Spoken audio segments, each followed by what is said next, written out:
পাকিস্তানের পাঞ্জাব প্রদেশে প্রথমবারের মতো তৈরি হতে যাচ্ছে 50 একর জায়গা জুড়ে এক বিশাল ফিল্ম সিটি।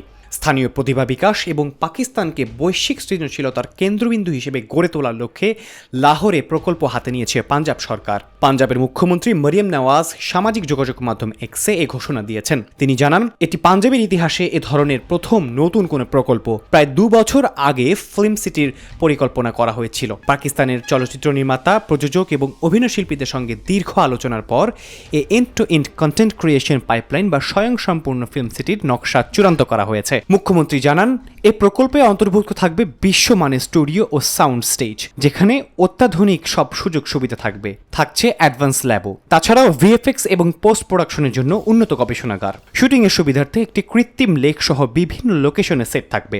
আন্তর্জাতিক মানের পুরস্কার বিতরণী অনুষ্ঠানের জন্য বিশেষ কনভেনশন হলও থাকবে।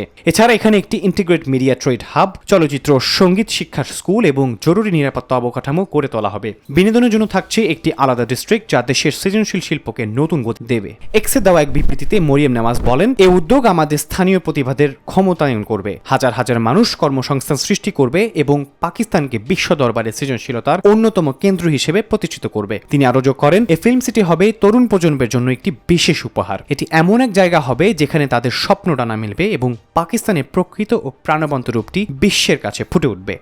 আহমদ ইমতিয়াজ, নিরপেক্ষ। নিরপেক্ষ, সত্য প্রকাশে আপোষহীন।